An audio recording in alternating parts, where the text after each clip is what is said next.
This is 010009, Anson Public Library, October the 3rd, 2001.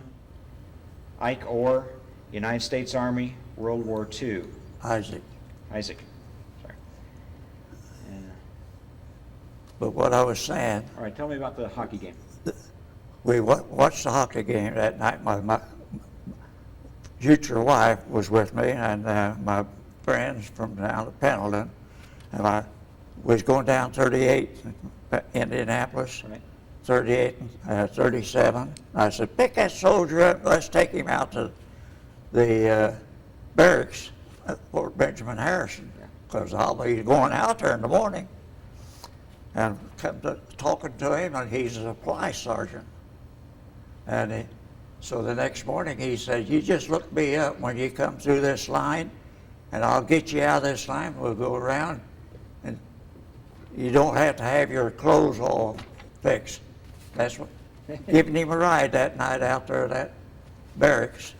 So that's what, all the other guys, they had to go get their shoes, different size shoes, different, but he fixed me right up, everything. I didn't have to do nothing. Wow. Then the next day, I went in, that's Monday. We left Noblesville, at the Armory in Noblesville at 6 o'clock in the morning in a school bus. There's about 40 of us from Hamilton County. We got to Indianapolis, Fort Benning, and they signed us all in, you know, and then, that night I went and looked on the board, my name was for KP the next day. They put me on KP, and I told them, I said, to the mess sergeant, I said, hey buddy, my wife, my girlfriend is coming down tonight to see me on Monday night. You better let me off. Or Tuesday night, that was it. And he said, well, them dishes and pots and pans will still be waiting on you. 4 o'clock in the morning I got done. Oh my. Next day we got up. We all lined up out there, and all you truck drivers step forward. Now what? Well, they stepped forward, and they give us all a wheelbarrow. It's supposed to be a truck. The wheelbarrow, and we had to go way back along the creek, back in Fort Benjamin Harrison there, that clean all that brush and stuff out of there. We worked there practically all day. So, Mr. Orr, let's back up a little bit here and start from the beginning. okay. What is your full name? Isaac William Orr, And what is your date of birth? 1/31/15. Okay. And what was your rank at discharge? Tech sergeant. Okay. Well, Sergeant Orr, where were you born? Harrisburg, Illinois, but Dorsville they call it, that little town, a suburb of Harrisburg. Okay. And my dad was a coal miner, and my dad come from Scotland, my mother come from England, so I'm a full-blooded Scotsman, Okay. I would say. And my grandpa, and my name being Isaac, my grandpa's name was Isaac, my uncle's name was Isaac, I'm Little Ike, right there, see. Okay. And What was your father's name? William B. Orr, William Brown Orr. Okay. And Eleanor's my mother's name, Eleanor? Eleanor. And what was her maiden name? Myers, Myers. yeah. Isaac Myers was her dad. Tell me about your dad. What kind of a fellow was he? Well, he was a full-blooded Scotsman, and he liked, he liked to gamble all the time. See, he worked in the coal mines up until 1937, and he worked for Peabody Coal Company down there. Then he went to El Dorado. I'll get to it. Went to El Dorado to mines there in 1937. He got his arm taken off right here. He was a what they call a mainline motorman. He sat down in the motor, trolley like, and he was reaching over to uncouple them. When he done that, somebody from the other end hit the bunch, and so that was in 1937. Wow. Because I left El Dorado at 1936. I rode the rails from Southern Illinois to Anderson here. First night in Anderson, I slept in this racetrack down here at the fairground. Wow. I didn't know where to go because I got in at 9 o'clock at night on the freight train, see. So tell me about riding the rails. What was that experience like? Riding the rails. Describe it to us. Well, the first night when I left home that morning, I had $1.25 in my pocket. And I rode into Evansville, Hotel McCurdy, I don't know if you know where that is. It's right on the river bank in Evansville, and the river's right over the bank Okay. of Ohio River. And I slept on a bench all night there, and the big barges going up and down kept me awake most of the night. So the next morning I thought, well, I'm getting hungry. I'll go to Salvation Army and eat. I went to Salvation Army, knocked on the door. Guy come to the door. And I said, boy, he's had fine pork chops. I might get a good meal this morning. He said, what can I do for you? And I said, I'm hungry. I haven't had anything to eat since yesterday. And he said, sit down on that table over there. I'll get you something. When he come back, he had a stale piece of bread, regular slice of bread, and cold coffee, ice cold coffee. And he said, there's your meal. I said, what? Yeah, that's your meal. That's all you get. So I fixed him up. I took that bread, put it down over that coffee cup, turned it over like that, and slid it on the table. When he picked that cup, the coffee went all over the floor and everywhere else, see. And I went on down the street and seen a bakery. I looked in there, boy, my mouth was watering. So I went in there and I got me 3 rolls and half a pint of milk for 10 cents, those rolls. That's what my breakfast was. So just eat that. I went on down to the railroad yard, Evansville.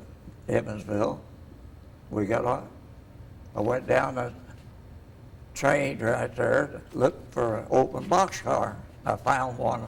Looked in there, was 15 other boys in there. He said, get on, this is the only boxcar's open. So we was sitting in there yakking, talking, and pretty soon I heard somebody hitting the door. It was brakeman. He says, hey, you boys, you got to find another place to ride because this car is going to have to come out of the lineup because it's got bad wheels, the freight train, the boxcar. Well, the only place I could find was up on top of the boxcar. Oh, my. Riding that boxcar looked like riding a horse all day. Wow. What time of year was it? That was in June, right there. And I rode that freight train from Evansville to Terre Haute. Oh, my. When I got to Terre Haute, one of the boys said, hey, Orr, you better hide, get over there in that bushes right away, because if you don't, there'll be a bull coming out, a guy with a club and all that, arrest you for riding the rails.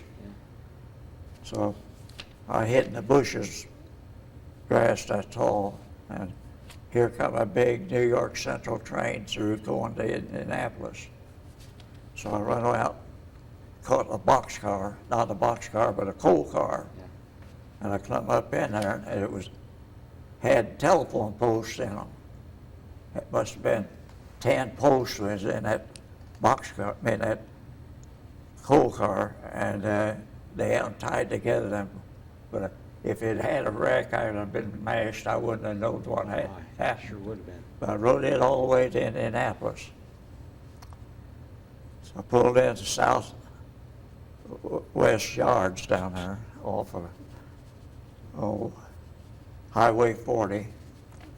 And that night, I slept between two buildings, school buildings at West Washington Street, where Washington High School is. Right. I slept in the room between the two buildings about like that, and I lay down on that ground all night. Then the next morning, I got up and I walked from there all the way around to the north end, part of Indianapolis, and caught a train in on into Anderson. So that's where I was heading for Anderson, because my stepbrother I see. worked at Guy Lamp, and he said, come up here, you get a job. Well, I came here, and I stayed with my step-uncle for a while. Him and his wife both worked at Rhine, Plant 4, Right. and I went out every day for a solid month to Delco Rhine and National Tile asking for a job. Carl,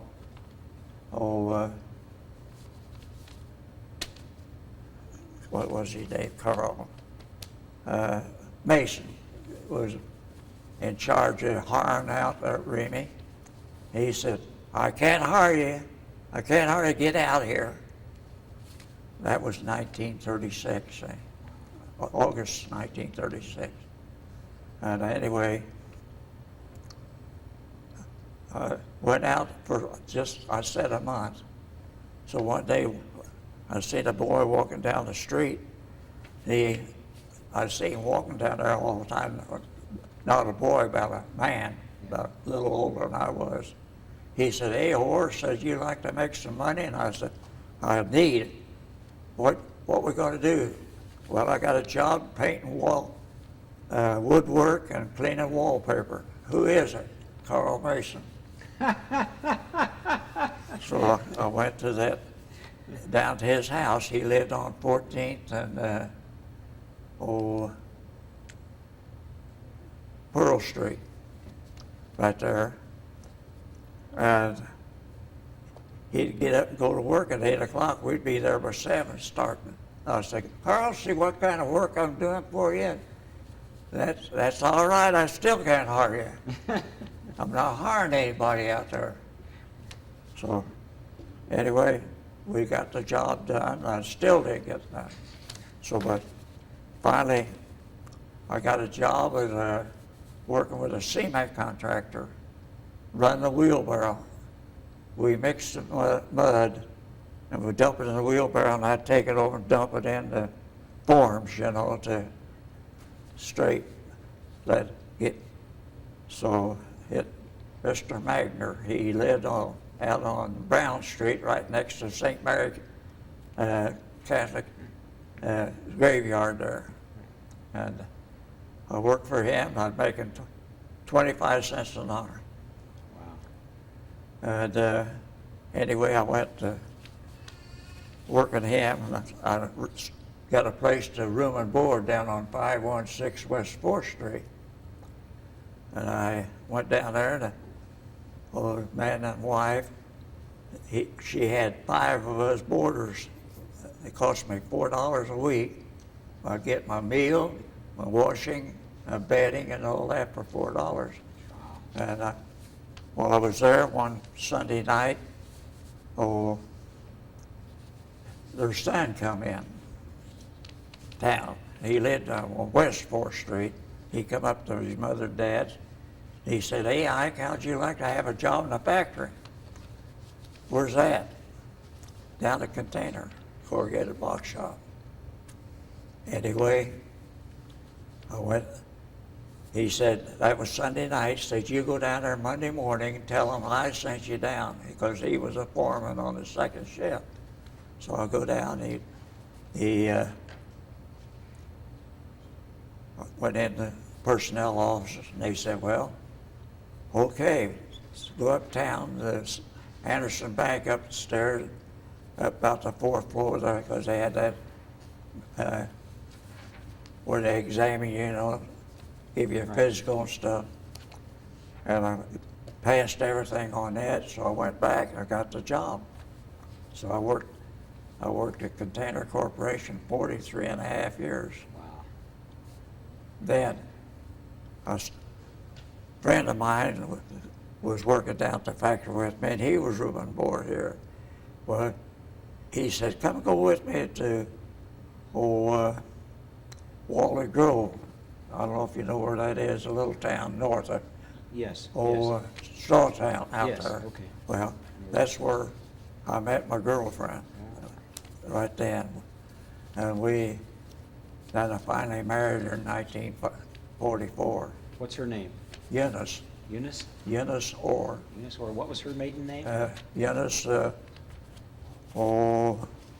Marie. Yeah. I got Hendren. Okay. Yeah.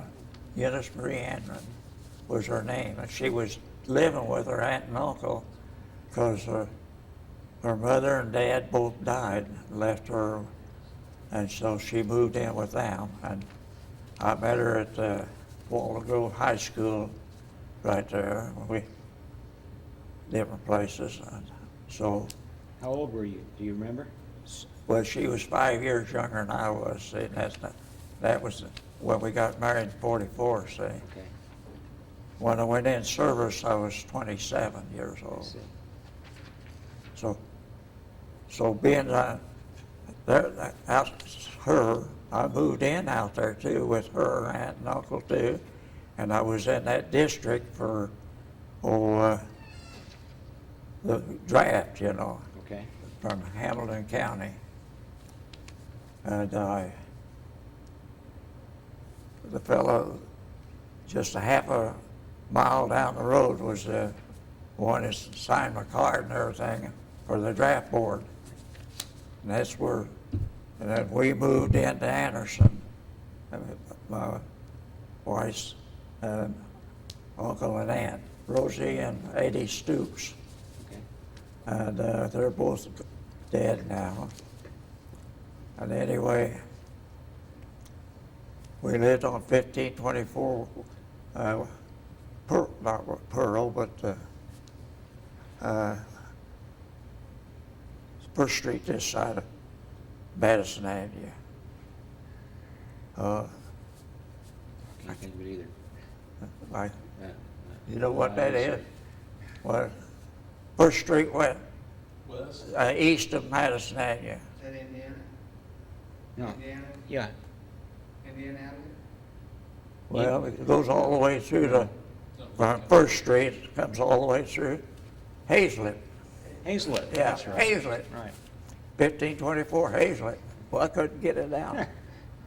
But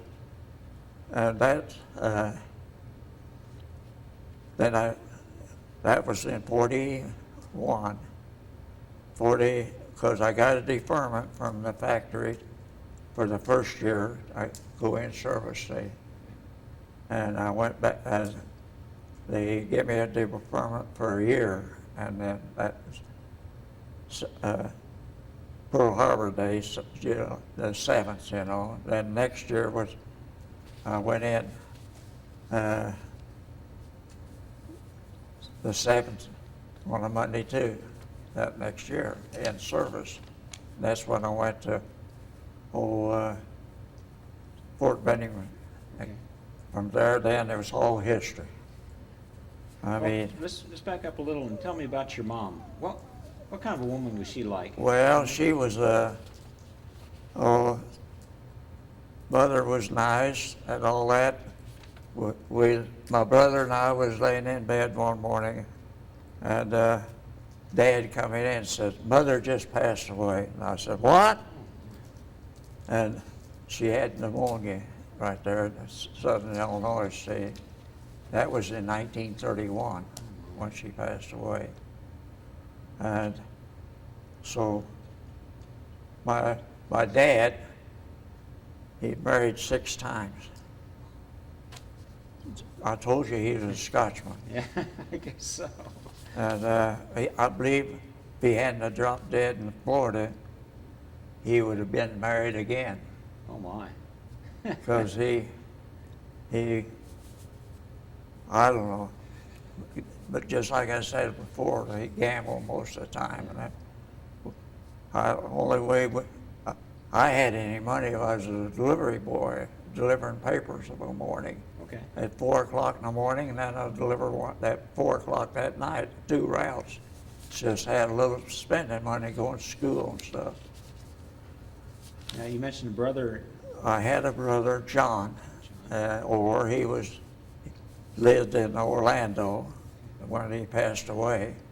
He was in the Air Force for 22 years, and then in civil service, 12 years. Okay.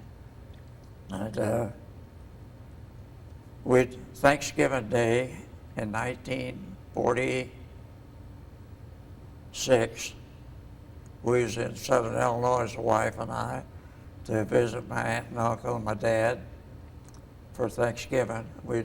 On the way back, I was coming through in November, and I said to Eunice, I said, I think I'll go in here at the airport, see if I can get a flight to Orlando, because I got 1 more week's vacation, because you had to have it in by December.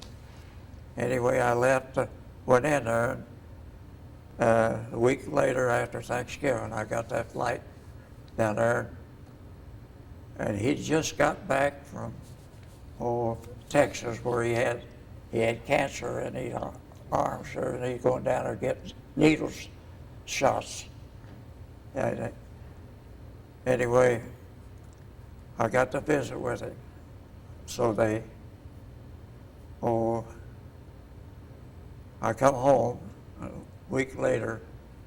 My nephew and my niece down there, they called and said, Dad dropped dead, and that's my brother dropped dead in the kitchen. See, so for that, we had to. Yeah, we flew down. Eunice and I flew back that night for the funeral, and so anyway. What year was that? I was just this 2 weeks ago. I was laying down there, and I took my camera and I took shots of where he was buried, him and his wife. He married a Guatemalan girl, Indian. He met her. He was stationed in Guatemala, down south, you know, and so her family was, well, I wouldn't say well-to-do, but they had. She lived with her relatives and like that. So Maria was her name, Okay. and she finally died. And so my dad, my brother, and her is right there in the line. I just had the pictures developed here about a week or 2 ago, right there. See, so. When did your brother die? Did your brother die in 1946? Did you say? 47. 47. Okay. Dad died 46, my brother 46, my dad 44, that was it, I see. 1944. Wow. So you were probably overseas when you heard about your dad. Well, no, I'll take that back. 64. Okay. Now, All right. now, man, All right. that was when both of them. Wow. My brother, about 3 months after my dad died, there, see. And Well, anyway, when the gas ration was on, when I had to go down with my dad for the funeral service. Because when you're on the superhighway, you get all the gas you want, but when you're in town anywhere, all you get is $3. Yeah. That way, see. So I visited there. So, That's after the war, see. so where were you when you heard about Pearl Harbor? Where was I at Pearl Harbor? At the factory, in the shop down there, and heard them now. Somebody said they heard it on the radio there, come through the factory there with Wow. it did shake me. This here one here the other day shook me. I didn't know nothing about it until I went to the hospital the other day to see a friend of mine. And when I walked up to the pink lady girl there sitting in have you seen the television this morning? I said, no, what's going on? You go look at it. That big screen there that they had at community hospital, and I said, boy, that's something, because I didn't have my TV on or a radio or nothing that morning when they told me that happened, see. How do you compare the two? Well, this is sudden right here. Oh, Pearl Harbor, I mean, Japan's been, been looking forward to that for quite a while. See, they had something against the United States, but now this same way here, see, about the same. Wow. So what was your reaction to Pearl Harbor? Did you want to go out and enlist, or Well, what? I didn't want to go to service. I was a 27-year-old man then, see. But when my draft board said I had to go, I had to go, see. Well, anyway, I went down there to Fort Benning. I was there Monday, Tuesday, Wednesday, Thursday, raining to beat the band outside. We loaded in the train that night, and four cars of us pulled out of Indianapolis. We didn't know where we was going or nothing. Finally, the train stopped. One of the boys got up, pulled the curtain back. Terre Haute, this is where I live. I'm going to get off. The sergeant sat in and he said, no, you're not. No, you're not. Yeah. And the train started going, rode all night. We looked out and we seen it going across the Mississippi River and then St. Louis. We pulled, about 7:30, 8 o'clock in the morning, we pulled in a siding in some little town there. Four cars of us. One car went to one restaurant, one went to another, 4 restaurants right there with 44 of us eating breakfast. So we got in, got that, we got back on the train, we started out again. We didn't know where we was going. Finally ended up in Salina, Kansas, out in the godforsaken country, 16 below zero outside. We got out and got in them trucks. They took us to a barracks.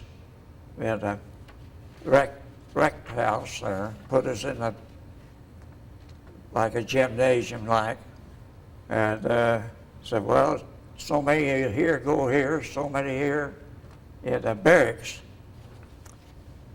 And so we went to these barracks, and it wasn't nothing but tar paper, 16 below zero, and they had three stoves, one at the end of the barracks, one in the middle, and one at the other end. And one of us was on duty all night, one up, staying up an hour, firing them, Yeah. and the pipe going through the ceiling. We had it red hot. It's one we had to burn the thing down, trying to keep warm. But anyway, we stayed there.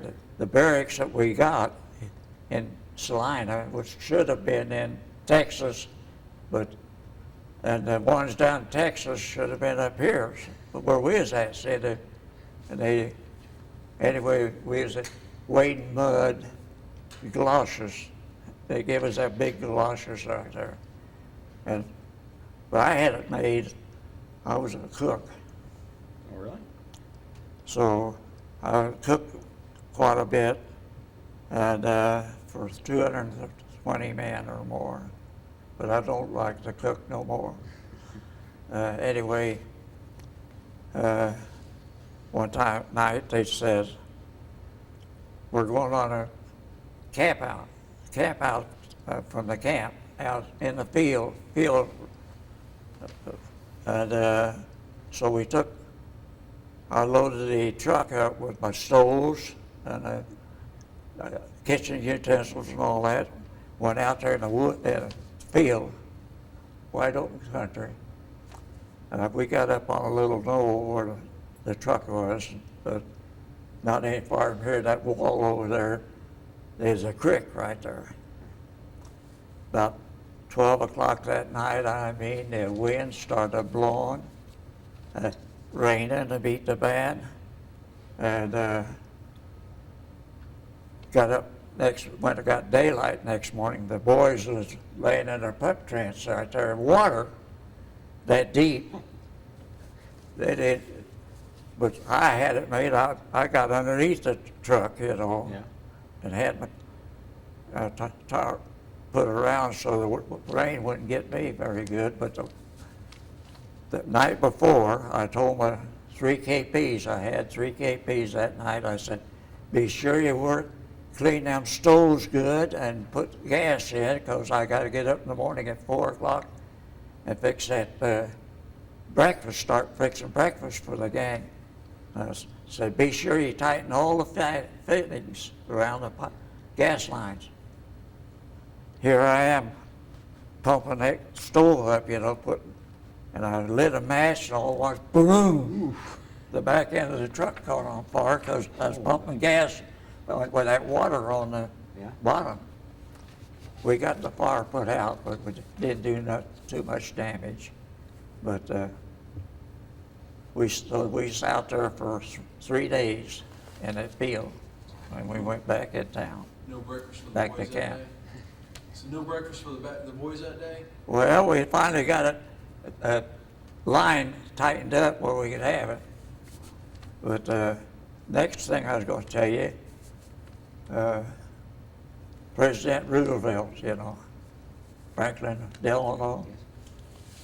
Anyway, we was called out to guard him. We was lined up from Colorado to almost to Missouri, across Kansas. See, he never would fly. He always rode train. He'd been to Mexico to a conference down there, and he come back through up to Denver, Colorado, and then he was going to go east to Washington. And we rode that morning. He's coming through that night about 9 or 10 o'clock. We left camp at 7 o'clock that morning, drove 70 miles out along Highway 40 in a little town. Here I am. We put up a fly for my kitchen utensils and stuff. And you couldn't use any light or nothing. Because the train didn't even have a light on it when he's coming. Because he's running in the dark there. And they had guards at every little cow path or anything that went across that railroad track. They had a guard standing there watching that because they sabotaged, something like. But anyway, got up next morning and we had a windstorm there. Next thing I know, my pots and pans was down the street, down the road about 3 miles, blowed down there. The wind so rough. So we got them back up there and fixed breakfast and stuff for the boys. And the training went by that night, so and we went back to camp. Well, we stayed there at Salina. Just like I said, it was rough, muddy and hot, muddy and all that. We finally left and we went to Tennessee. We pulled out of Salina.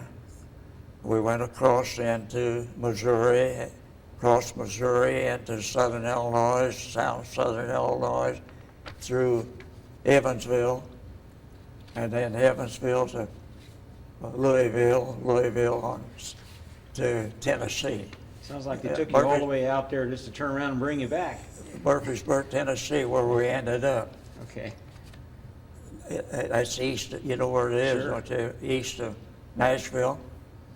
And well, we got off there.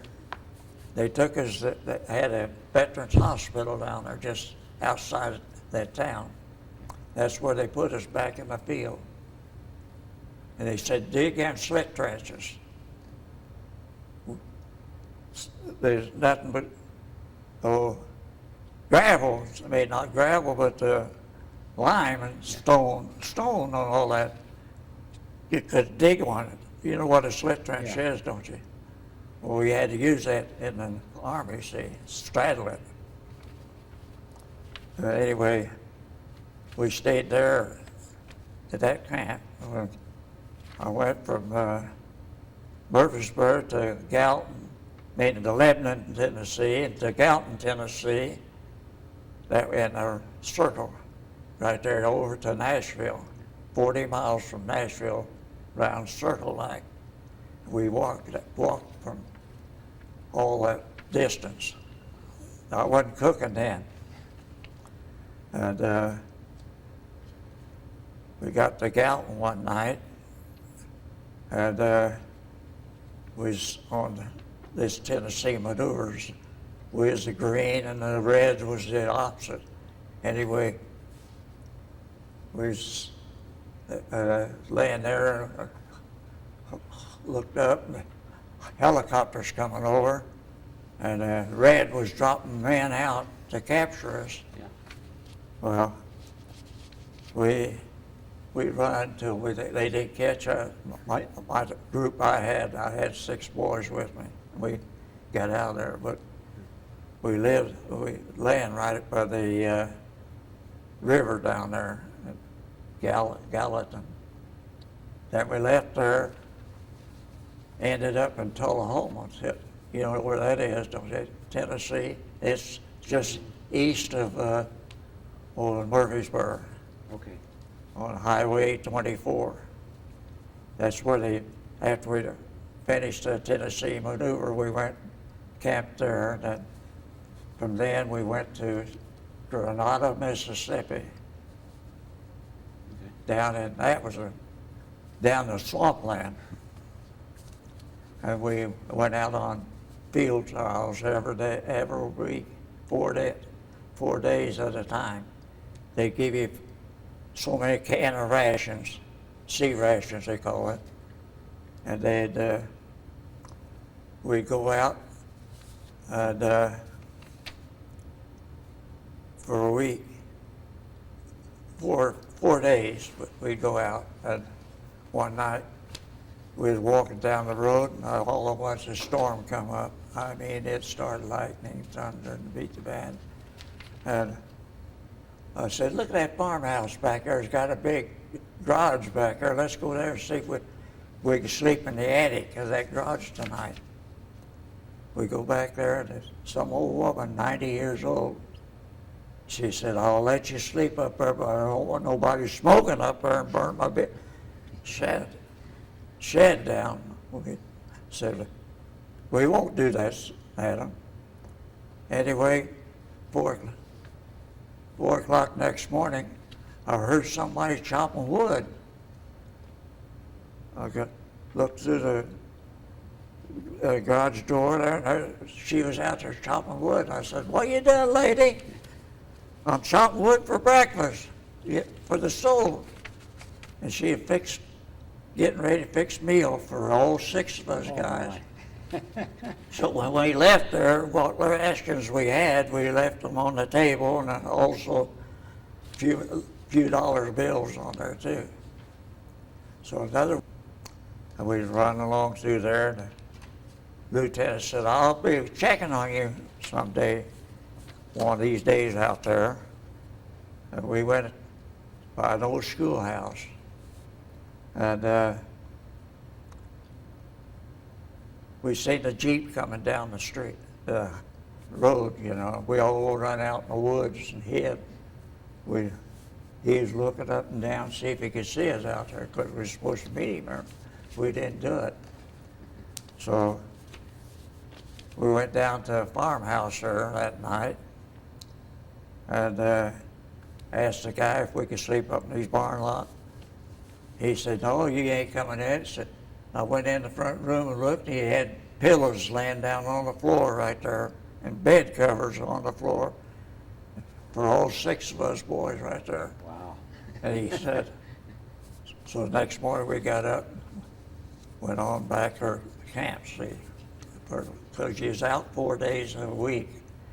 What I was getting ready to tell you, we always knowed when the problem was over with, because the moonshiners had come down out of the mountain, sell the boys that moonshine. And I told them, I said, "Buddy, you always get a saucer, pour a little bit in a saucer, and if it'll burn, drink it. But if it don't burn, don't drink it." That's what I told my boys. That's a good test. Yeah. So, well, then we left there. Well, we left Mississippi, in Grenada, Mississippi, yeah. And I come home on maneuvers, being furlough. I told the wife, I said, my girlfriend then, I said, "Let's get married January the 7th, 44. And she said, "Okay." So we go to Knowlesville to get her license. And the girl was filling out my wife's license, done all right. But when she got to me, she says, "Where's your license at?" I said, "What do you mean, where's my license? I got my uniform on. I'm exempt," which I was, see. And she said, "I got to go ask the boss about that."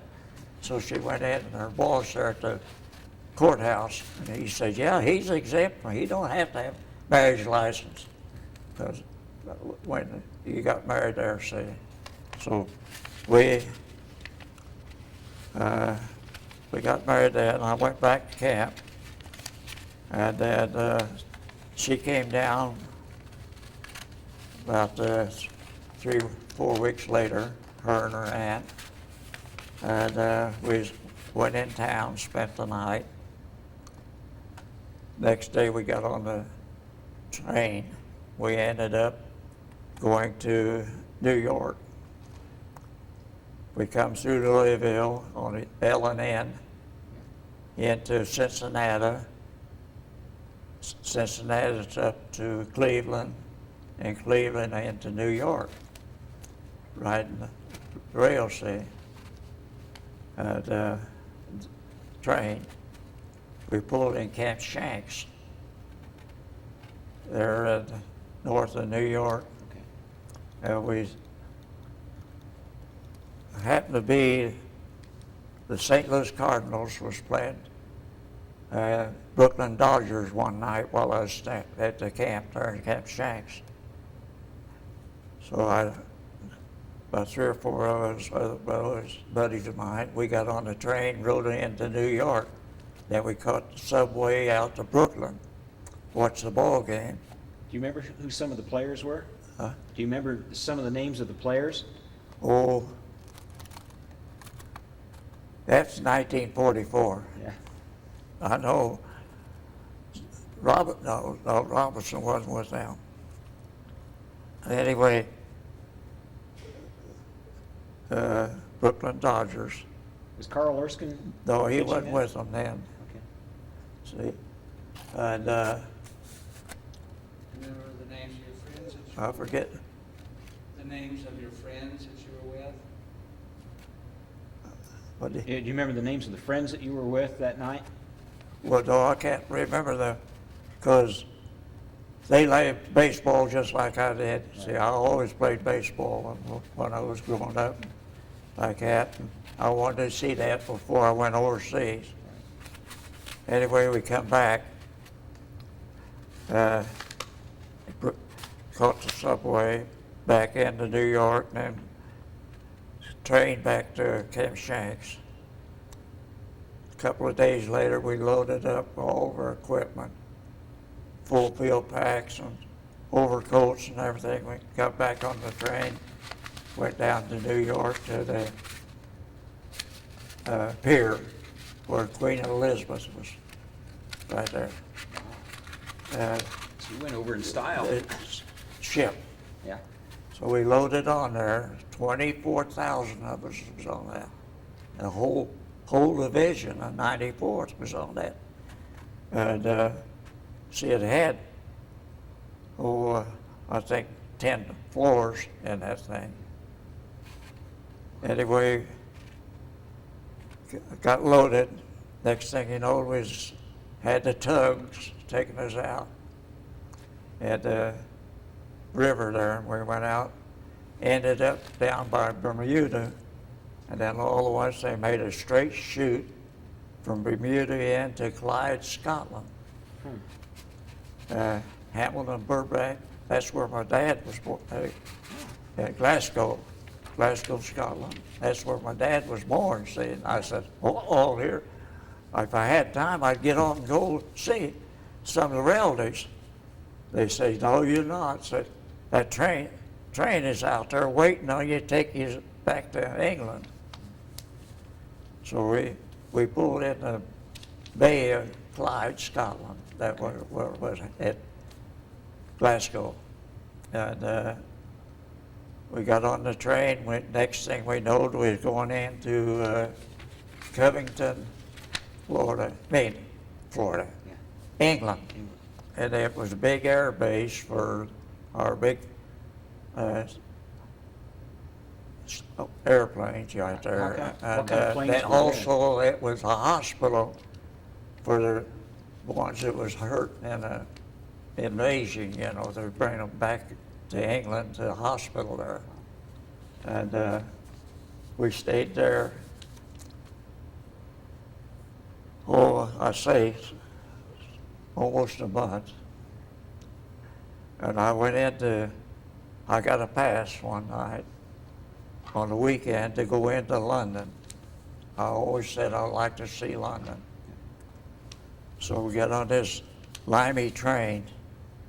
See, you've seen them on movies where the seats are on the side and then they got a walkway along the other side like that. Well, I had my seat over there, but I was standing out here in the walkway looking at the countryside going through. And all at once I got hit in the eye with a big chunk of coal. They come out of there, and I had to get my handkerchief, hold it like that till I got into London. I went to the aid station, and they doctored me up. I went around in London that weekend with just one eye, looking at the Eiffel Tower and all that, but not the Eiffel, but the clock out. Yeah. Big Ben? Yeah, Big Ben, and so we monkeyed around that night. Finally went to this hotel where we was up to the 5th floor. All at once, I was sleeping just good there, and all at once, something like, get up, you damn Yankee, get up. it was Limey trying to wake us up because a buzz bomb was flying around over there. Oh, really? Yeah. We looked out and we could see it going around there. And so I always thought it flew in a straight line. I mean, it just got up there and just kind of went it cattywampus. is going everywhere, any way to hit it. Oh, hit a water main. The water comes shooting up and down like that. That was twice that morning. They woke us up. So finally got up. Let's go see what damage it done. So we go over there and we wading around in the water. This water main was shooting water straight up like a fountain. Yeah. And so I took my shoes off, was down there monkeying around, we're in the sand and gravel, and all at once I found the carburetor of that thing, that Really? buzz bomb. Wow. And some old limey man, he tapped me on the shoulder. Hey, soldier, you better hide that. I said, why? And he said, well, there'll be a limey cop come by here in a minute, and he sees you with that. He confiscated from me. He said, we need that. He said, after the cop left with the carburetor, I had to give it to him. He said he'll take that and make himself money, which, yeah, that's what they done. But it wasn't, a carburetor wasn't about that big as that thing. And so I had it for a while, but then I didn't have it. Right. He took it away from me. Well, you got closer than I did to it. Yeah, well, we put her, anyway, we got back next morning, Sunday morning, we had to go back to our outfit. And we was there maybe 2 or 3 days or more. Then they said, pack up again, we're going. We're going across the channel. Well, we went, Now, when was this? This was in 44, but what month? it was in, I think January, no, April, yeah. Because after we went in Utah Beach later, after the invasion, you know, we waded water up to here. And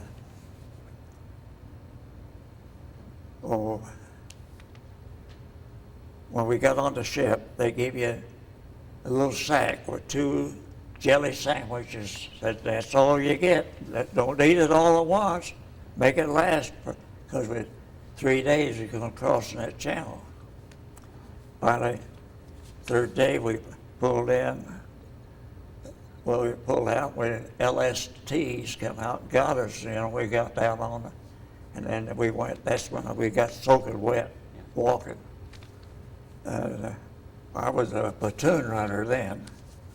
What does a platoon runner do? Well, that's a message, like the captain and the lieutenant.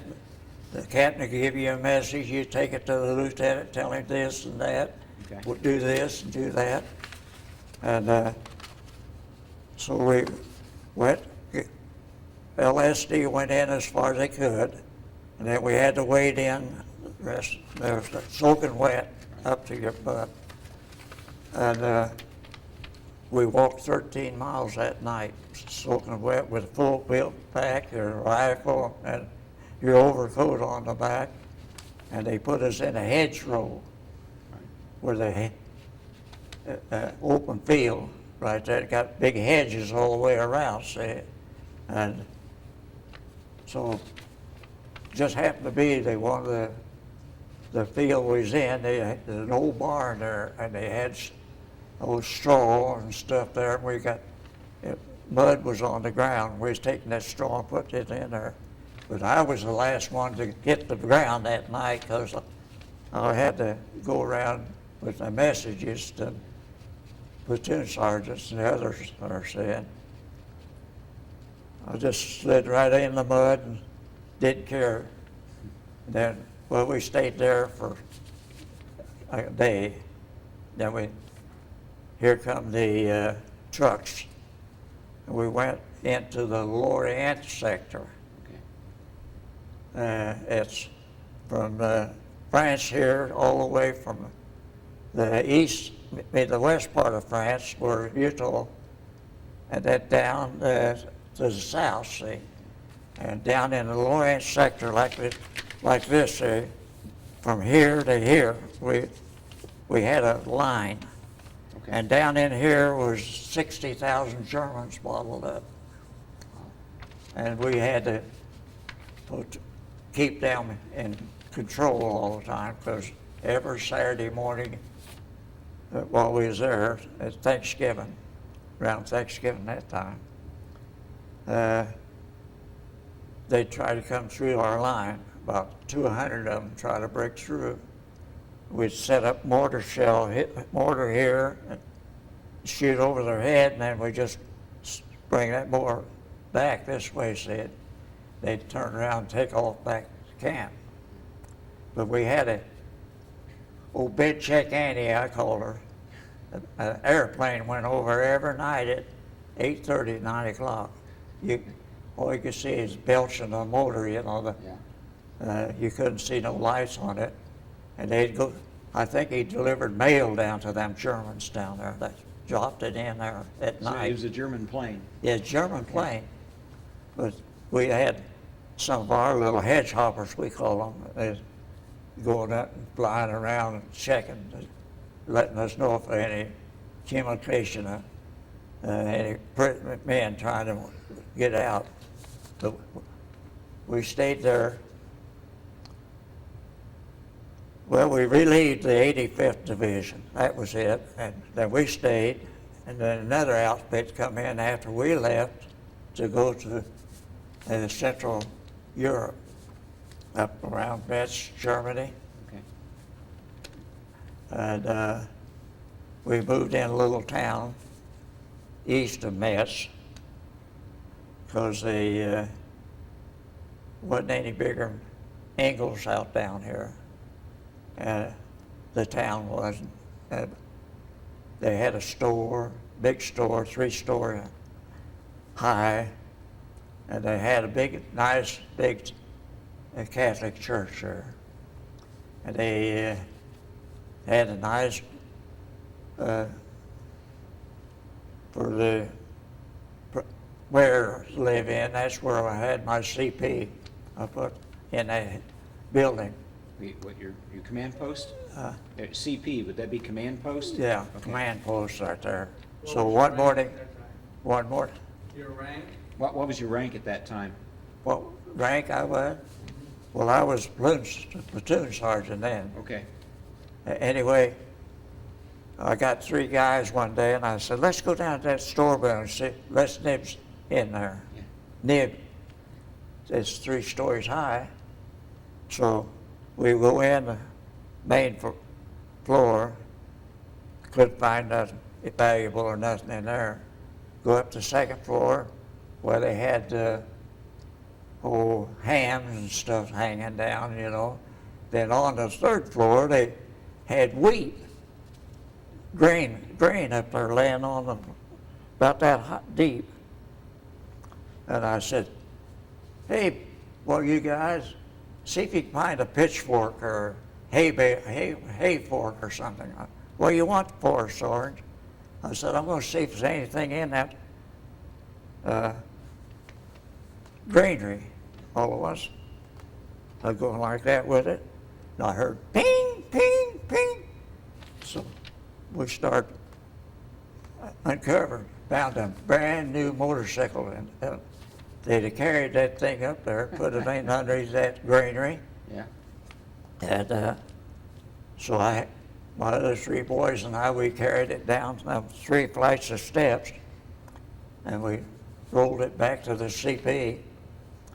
And the Jeep come in. We siphoned gas out of the tank of the Jeep, put in this motorcycle, and we rode that thing around town. It had big snow tires on because snow was that deep in that town that day. Yeah. And we rode that around town there. We'd even still, when we get low on gas, supply man to come with, get more off of him. But finally they said, well, we're making a drive. And we're 13 miles that morning. We walked. The Orschultz deal was a little town, they called it. Anyway, while we was in that little town there, where I was telling you, where we got the motorcycle, we went to each house, and they had left their bedding and everything right there, see, and they had white sheets. We took them white sheets, made it like a hat over here, and then here with arms sticking out and way down, and you walking in the snow, you couldn't lay down in the snow, you couldn't see nothing. Right. Germans, but we went walking down through that 13 miles that day, and my feet was soaking wet, wearing them galoshes and stuff, and we got pinned down, and the snow was that deep. We'd gone across the open field, and Germans had a command post down there, and they was spraying us with the shells, you know. Well, we all hit the ground. It looked like just nothing but snow out there, see. Is that the first time you'd been in fire that heavy? That under fire. Anytime I'd been under fire that day. And I laid there and didn't want to move because they was up on the hill like the clock up there overlooking that field, see. And anytime anything moved, and there's a woods right there. So later, when we laid there all day in it, when it was a little dark, we moved back, started sliding back, and I got around a tree, not any bigger than that post over there, about that big around. And I laid underneath that, had a lot of limbs up there, and I thought, well, if the shrapnel comes down, it's just going this way. But anyway, I laid there all night. Got up next morning, couldn't move. I had frozen feet. My feet froze that day. And so they had, my buddies and some of the others had to pick me up and carry me, put me on a Jeep. And I spent a month and a half in the hospital back in Metz, Germany. They in a room something like this, and beds. They wouldn't let me put my feet on the floor. I had to use a bed pad and everything all the time. So I got well enough to walk, I guess, and I started. My outfit had already went on through Orschultz and on up another outfit there, and I had a heck of a time catching them. Then next thing I know,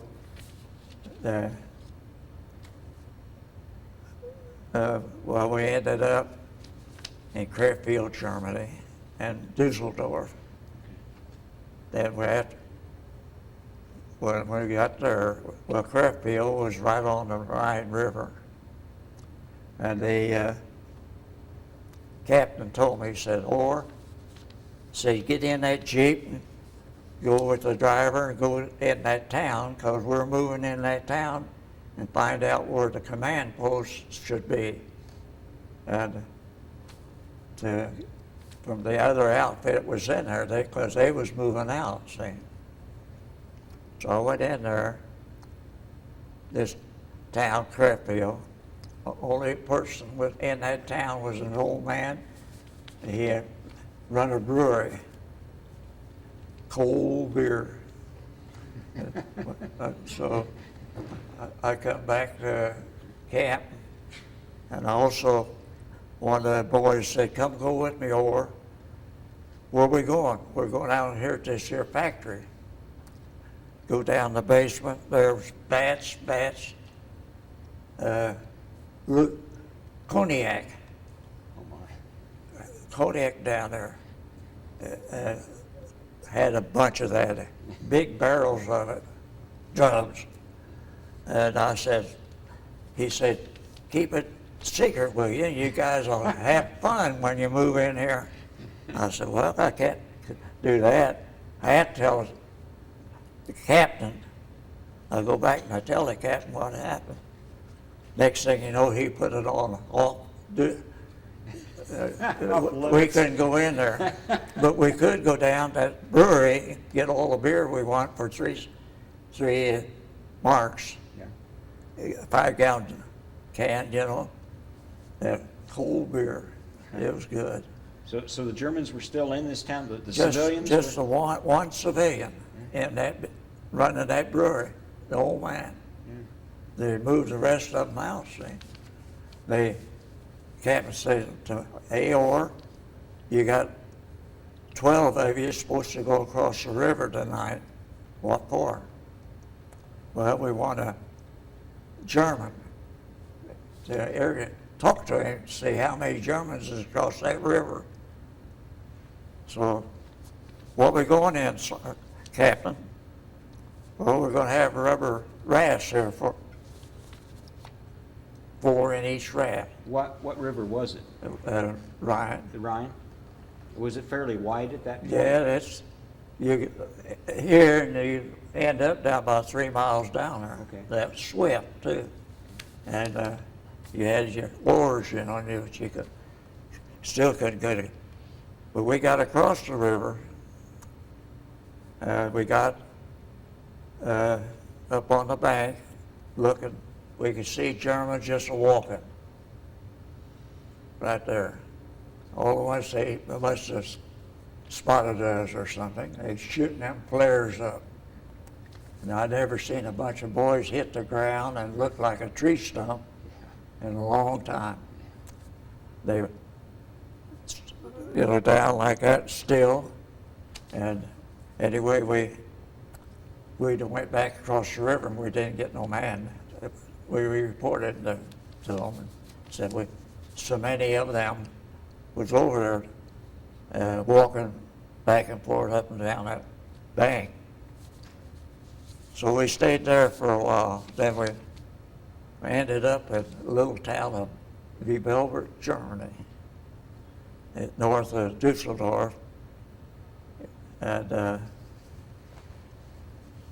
they put us in charge of 550 Russians, displaced persons, in this little town. They lived 3 miles out of town, and like our country club is out here, Right. where they lived in a club like that, and you had to have guards all around them, because they'd get out at night and they'd roam the countryside and maybe kill a cow or something, bring it in there, eat it. But my job was every Monday morning, I had a command. I got it there, command car, pictures right there of it. The command car, we'd go out there and we'd get those women, two or three women, and they'd go with me to the supply depot, and we'd get 150 pounds of meat, maybe 20 loaves of bread, and potatoes. I don't know how many bags of potatoes, and that'd have to last them for 3 or 4 weeks at 500 people. So we done that all. The other, some pictures right there, is a command car. Were you fed very well? Were you fed very well during this time? Yeah.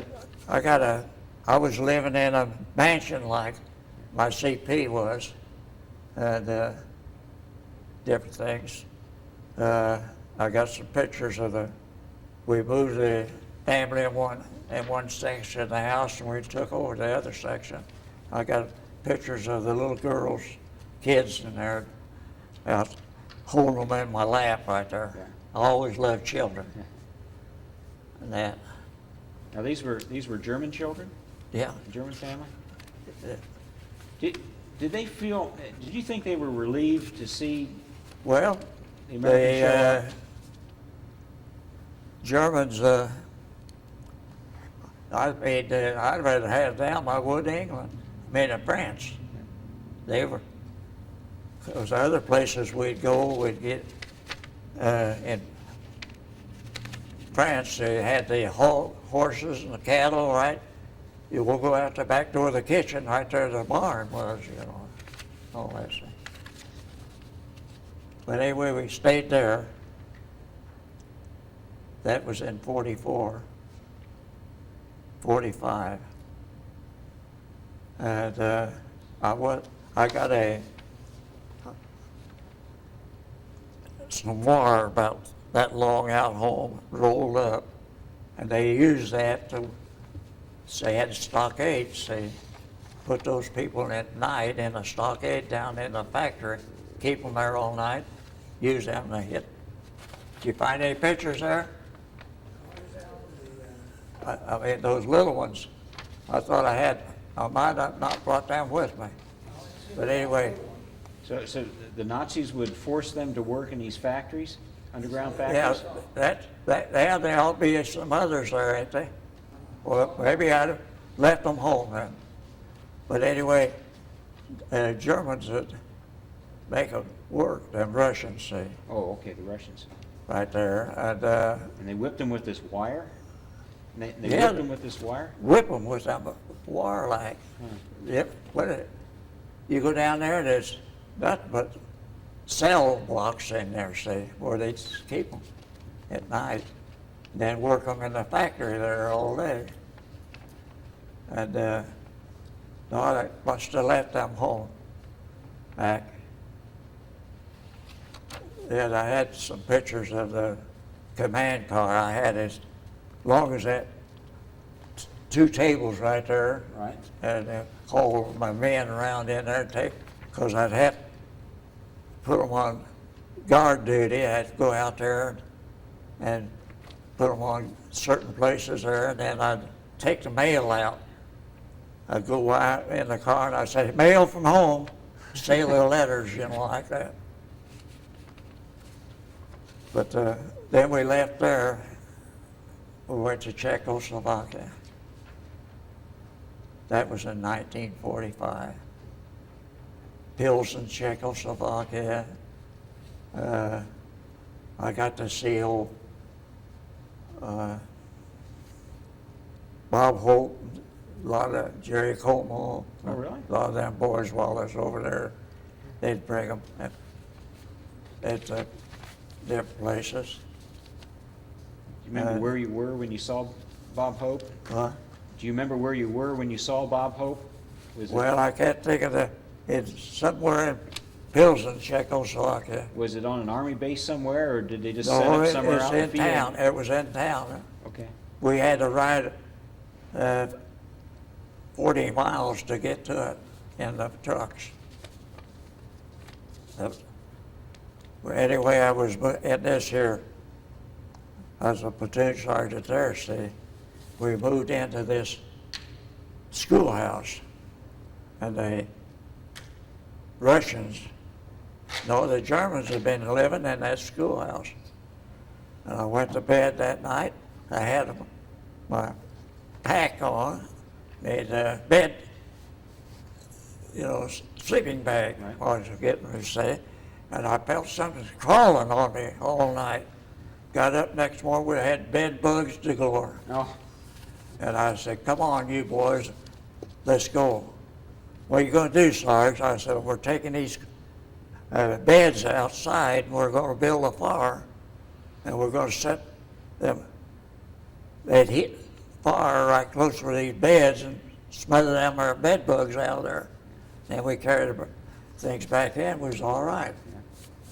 So, my job, just like I said, there was a platoon sergeant there. I'd check on them all the time.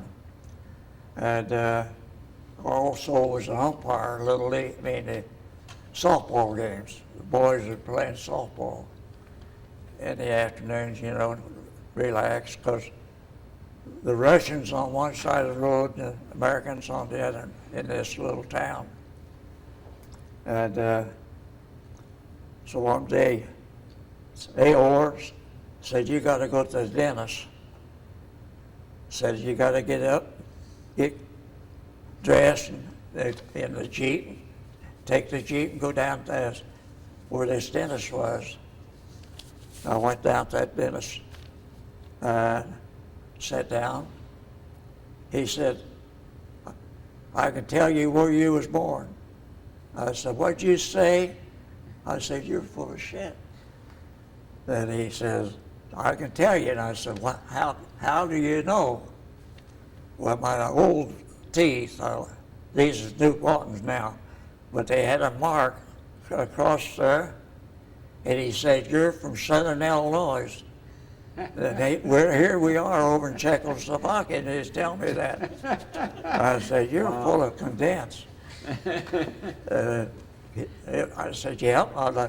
He said, that hard water in Southern Illinois, that's where you come from. I told him what town. He said, he was from someplace around the Army dentist. Anyway, he fixed me up, and I went back. That wasn't too long. They said, oh, you got enough points. You got 90 points. I said, what? Yeah, I said, you're able to go home. Well, October the 20th, September the 20th, when I left my outfit in Czechoslovakia, I caught a train, went all the way across Germany into France, Le Havre, France. Set in Camp 20 Grand. I was in this, I had those pictures there. I'm going to show you them. I thought I brought them, but I'll bring them back next time.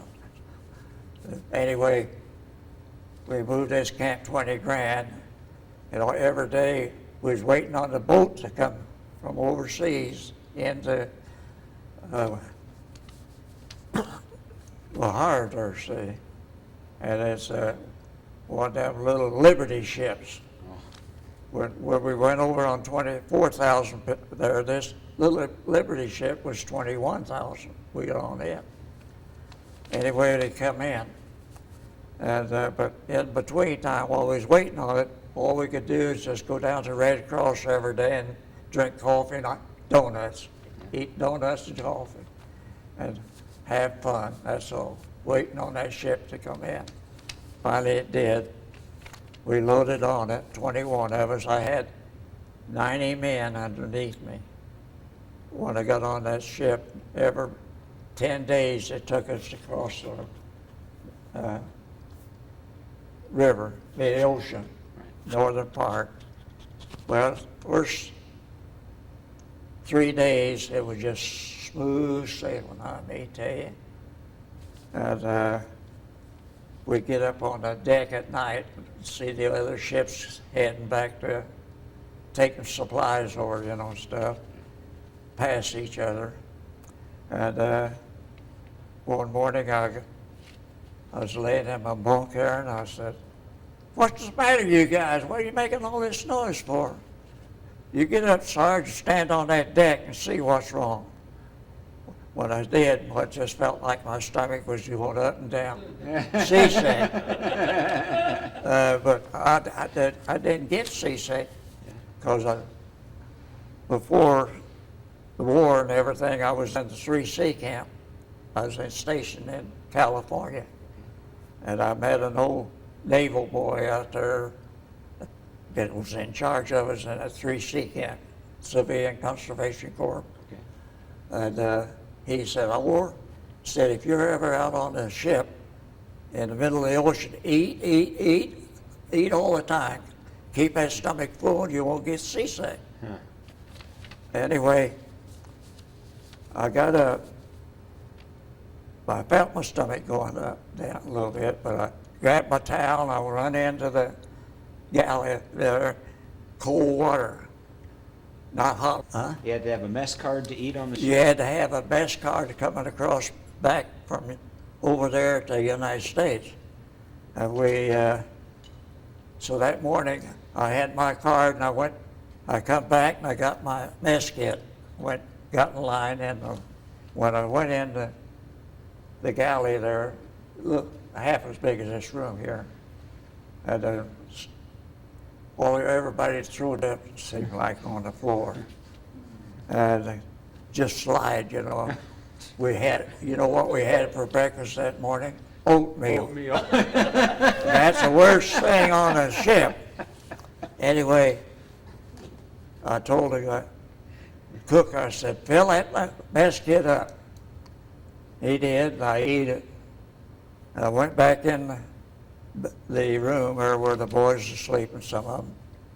I said, "No, I don't want nothing." I said, "Give me your card, I'm going back through again." I went for seconds that morning. And finally got one of my boys, the 90 boys I was in charge of, we had to carry him from the 4th floor up to the 7th floor to the aid station. And he ate one meal. It's 10 days on that, coming across that water, the veins, the intravenous's, you know, fed him that way. Keep him, he was from South Carolina. And so, I mean, I had to turn in a report every morning, go up, see the captain of the ship, and say, "My 90 men are on the boat, check there for them." And so I stepped out that bow, that water going, water's coming back, and I got a good soaking wet, soaking there. So anyway, we eighth day coming across, and we looked over, land at Boston, Massachusetts. Well, we landed out in the bay there, and we got in there about 4:30 that evening. "Come on, tug, come on, tug." Get the tugboat to come out and get us, but said no, we had to sit out there all night, so we got up and looked at them lights over in Boston there. Yeah. Boston went to Camp Miles Standish in Boston. That's where we stayed for 2 days. And next thing you know, we was on the train again, Pennsylvania, went into New York, and then to Philadelphia, and then Cincinnati, not Cincinnati, but Indianapolis, and down to Camp Atterbury. Okay. And October the 20th, I was discharged in Camp Atterbury.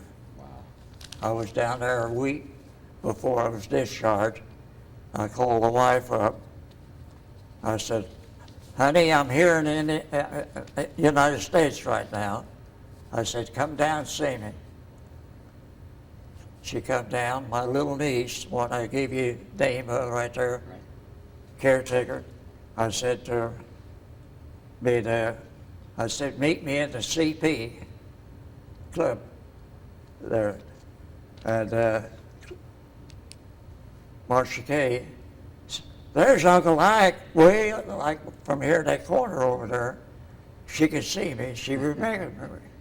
And here, all of us dressed alike, Army uniform, but she recognized me. She knew you. And she come running over there, her and Janice.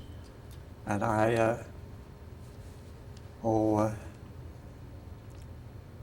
didn't even embrace her. I said, I said, where's the car? My Oldsmobile I had before I went to service, you know, because I left and give it to her while I was gone. She'd take care of it.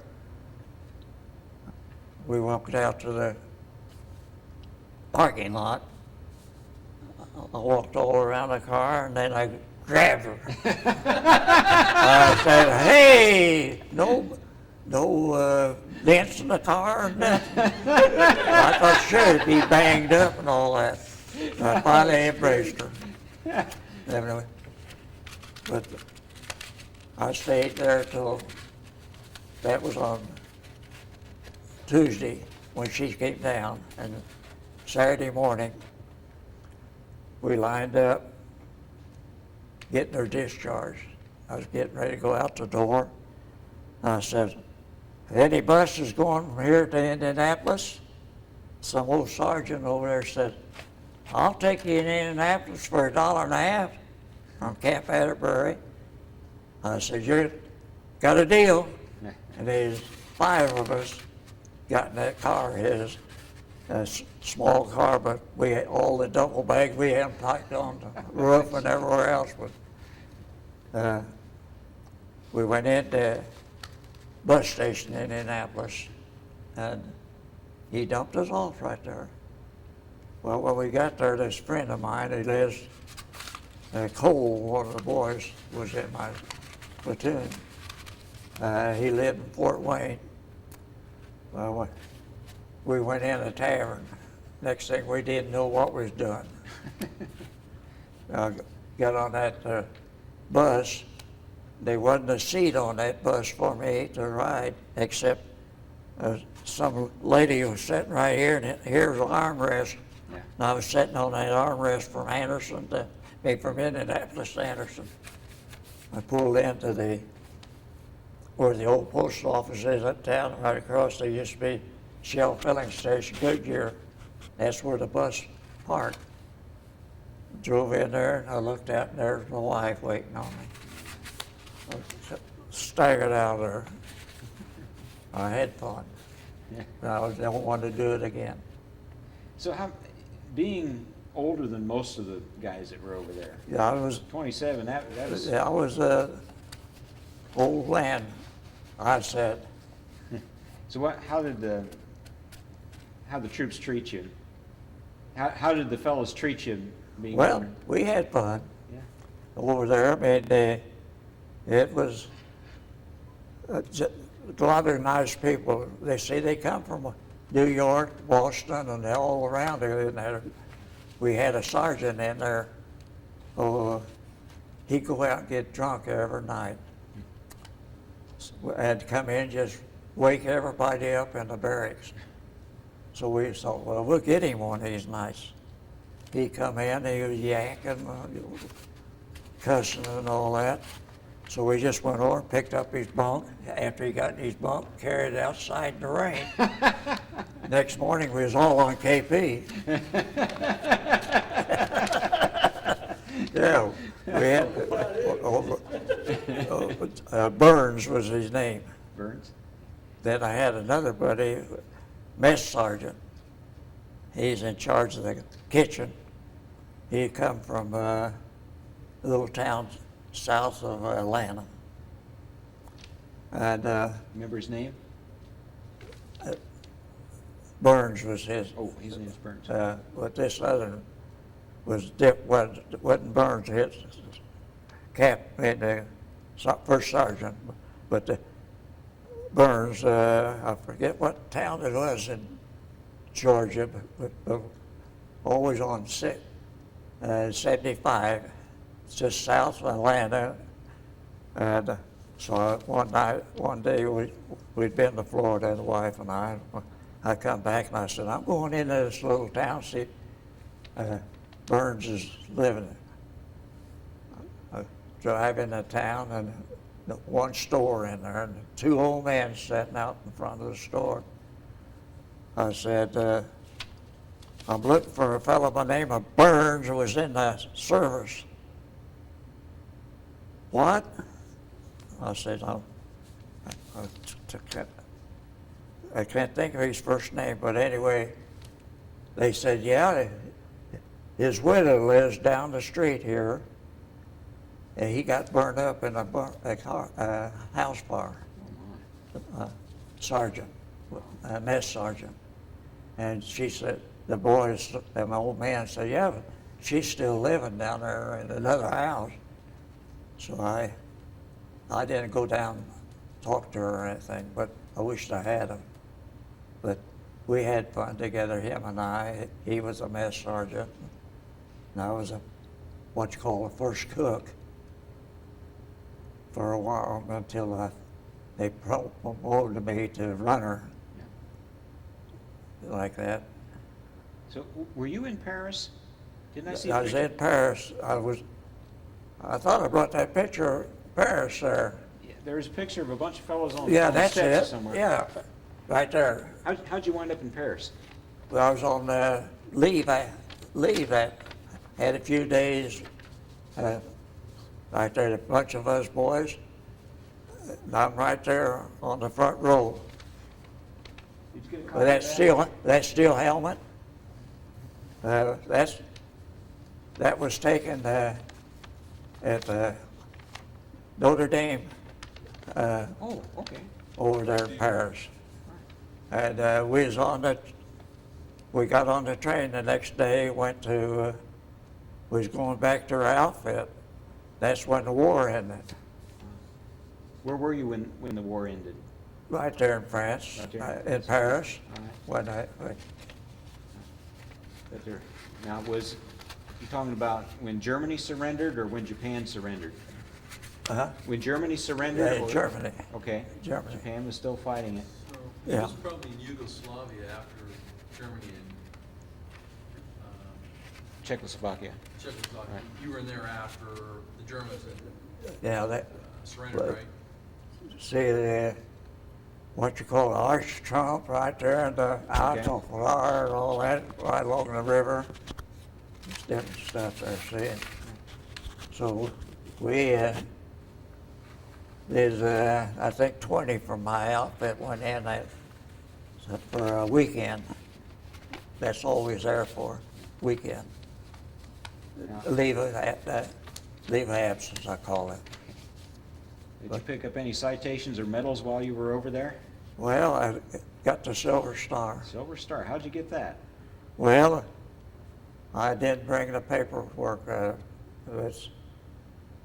One of the boys wrote it up for me. I didn't want it, have him to write it, but I saved two boys, one of mine, under fire, and they gave me a Silver Star for it. You tell me some detail about And I what- got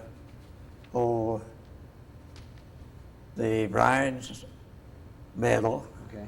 and a European medal and the Army medal here for like a gun. Okay. Good conduct medal, that's it. conduct. Good conduct. Yeah, well, I got them around home someplace, but I can't find my Silver Star right now. It may be up in the lockbox, because I put a lot of the stuff in the lockbox and keep it uptown. Where were you when you earned the Silver Star? We was in Germany. You were in Germany? Someplace. What were the circumstances? Can you tell me the Well, story? saved two of my men down there fire. Went out and got them, So they pulled them back into there. so So I Can don't you- talk can you about just- that too much. oh, okay. Well, we won't force you to talk about things you don't want to talk about. I don't talk. They were under fire, you say? Yeah, Machine gun fire? Or? yeah. I was in a room one day, like a building. Not this, when I got that far, but there were Germans in one room right here, and I was in the next room, and they were shooting, trying to hit me around, and I was shooting back at them. And that's one reason why I'm getting deaf right now. firing in a rapid fire in that building. See, I had two of my buddies. My outfit was low on men. Well, they shipped me two men in from England into my outfit platoon, and they were both worked in a band. No Army training or nothing. Not how to pull a gun apart, or a rifle, clean it and all that. I got them into my outfit. Was in a little town of Germany. I can't think of what the name of it, but was getting ready to make a drive up a draw here, and I told them, I said, everybody get their machine rifle, and one rifle clean and oil and everything, because we're making this drive up this draw in a couple of days. And these two boys, they were buddies. They go around with arms around each other all the time. I told them, I said, that ain't no good. And anyway, they was cleaning that gun one day, and they forgot to take the shell out. And he missed another guy's foot about like mine right here, see? And I clumb all over him. I said, buddy, I don't care. I want you to tear that. I got mad. Tear that the gun down, get it clean, and get it oiled. Anyway, we made this draw that next day, 2 days. Well, like going down the street, I wanted one man up there, one over here, one back here and one back, not in line, like two of us, like you and I right here. I want you over there, see, like that. And I was leading them down there. All at once I looked up. Coming down that draw was a big red shell out of a mortar from the Germans was shooting down that draw. All at once Sergeant Orr, come here, come here, come here. I said, now what's going on? Went down. Those two boys I was telling you about, they was walking up that draw arm in arm. That shell hit them, and the body laying over there and the body laying over here. Blasted them. So that got me right there, see. I didn't want no more of that, but couldn't do nothing about it. Well, see, just like I said, they didn't have no training. All they was in a band, the Army band, there, and they shipped them over there to be a replacement for that. If I'd had them maybe another month or so, we'd have been all right. But just one of them things. So I don't like to talk about that neither. Those two fellows you pulled back, were they wounded? Huh? Those two fellows that you saved, were they wounded? Yeah, they were Or just pinned down? a little bit. Yeah. No, don't want to talk about it. Okay. But I mean, I don't know. I'm just glad it's over with. I hope none of us rest of us that have to go anywhere here, or something. You never know. But it's just one of them things. From 42 to 45, I was in there 3 years. Saw some tough stuff. I've seen a lot of country, and I still have trouble with my feet, frozen. I go to Florida back there every September, and I wade that hot salt water and sand down there, and that's the best medicine anybody got trouble with their feet. They last for 6 months, and then you have to go back again. And so I don't know.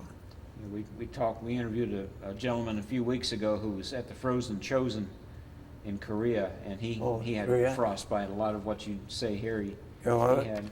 Just like I said that morning, I had to get that tree, put my arm around like that, work myself up to stand up, and that's when I couldn't even move my legs, and they froze. So they come and picked me up, carried me, put me on a Jeep, and headed me back to the hospital in Metz, Germany. And from there, my outfit had already gone up to east, on the drive. Had the Germans on the run, and all that. So it took me, I don't know how long to get back. I was going to tell you, went to a fire station over there one day in this little town, Belgium. And I don't know how I got to there, but that's where one of these trucks took me down trying to find my outfit. And I didn't have no place to stay that night, see. I said, well, I'll go to that fire station across the street here from this school, where I was at, and see if they got a bed, because, here in Indiana, fire station always has a bed upstairs, And I walked in there and started talking to a guy, and he said, where you say you're from? I said, Anderson, Indiana. He said, I was from Indianapolis. He lived in Belgium. He's a fireman, on the fire department there. And I said, well, I'm trying to get a bed to sleep in tonight. He said, well, somebody else has already got that, like that. And anyway, I fixed me a bed on tables in the schoolhouse there, cover. But just like I said, I just run into a fellow like that from Indianapolis, see. That's something. Something. Now, do you have any children? Nope. Okay, any children? Yeah. Well, my wife didn't want that in. I didn't force her to or nothing like that. So, just like I said, she was the only child they had, her mother and dad. And she didn't want any, so I didn't argue with her. And so, I don't know. Did you have any fellows over there that you thought were just kind of personal heroes to you, or fellows that stood out as I liked. being kind of special, I had a lot of respect for it? I had a Japanese boy. Ichio Matsuwala was his name, Ichio. And he was from California. He was my, where's that black book there? Yeah, look in there, see, Sergeant, is it Ichio Matsuwala there? Yeah. And he was he lived in Chicago, and when we come back a year or two later after the war, we had a reunion, and I called him up on the phone. I said, Itch, where do you live in Chicago? I'm coming up to the reunion, and right downtown Chicago. And he said, Halstead Avenue. That's out towards where the Cubs is, that way, north. He said, you just stay at the motel, I'll meet you there. You don't have to come down. But he's a Japanese boy, and he moved from Chicago after the war and went to, he's out in California now, someplace. I haven't heard from him or nothing. And I had another boy who was a second cook with me. His name was Nunzio Randazio. And he was a lightweight boxer in our company, Army outfit. And he his weight was 128 pounds, you know, and I mean, he fought like that. And then after he got, I think he got captured in the Orschel deal. See, they captured a lot of our boys after the Germans. And I think Nunzio was, and then I got his brother in my outfit later. Huh. That's when we was down in the Lorient sector. And he shot himself in the leg one night. Said his sniper got him. He'd done it himself, tried to go back, see. But so two boys right there, Nunzio and Nunzio, he lived in Connecticut. And he fell in love with some gal out there in Salina, Kansas. She had a big Cadillac and everything. She furnished him money and everything, see. And when his day off from cooking, we worked from 4 o'clock one day till 2 in the afternoon, then we're off the next day. And she'd come out and meet him at the gate every other day then he'd go out. He was a good boy. I think he got captured and I never heard any more from him. But I had a big captain. He was 6'4" or 5". Holy smokes. Captain Colgan was his name. And he was from Minnesota up there. And I mean, we go out on a 25-mile hike. He'd take one step and I'd have to take 2 or 3 steps to keep up with him. Like that, work up them 25-mile hike. He, I think in my book, one of the books there that I heard that he passed away now, quote me on that, I don't know for definitely. But he was a good egg. And some of the other boys, I had some good lieutenants too. Were a lot of these guys younger than you were? Were a lot of your officers that were above you, were they younger than you? I mean, they were from different towns, you know, and all that, and I didn't, I try to get to the reunions, the Army outfit I was in, 94th Division, when they have a reunion like Louisville or Cincinnati or Indianapolis, Chicago, but I don't go out to California. I think Boston, they're going to have another one in Boston pretty soon, different places. Did you have any superior officers who were younger than you? Superior officers, yeah. Okay. Yeah, there's some lieutenants, first lieutenants, second lieutenants. So, Did you feel kind of funny Yeah. answering to somebody Well, younger than you, or? yeah, I know, but I didn't, I had a chance one time to get a lieutenant's job if I wanted it, and you know where they wanted to send me? Japan. Yeah. Because, well, when I was in Camp Atterbury down here, they kept begging me, because I had bad teeth right then, see. They said, stay here, we'll give you a brand new set of teeth, and then we'll sign you up to lieutenant. You go overseas in Japan. I said, I'll get them teeth fixed with Anderson in Indiana, and I don't want to sign up to go to Japan. Soon enough. That's what I told them. But they wanted to give me a battlefield commission, see? Yeah. I can't make me a lieutenant. And I said, no way. Did you run across any black soldiers in Germany? Any what? Any black soldiers? Black social? Yeah, Yeah. black soldiers. Well, in Germany, Yeah.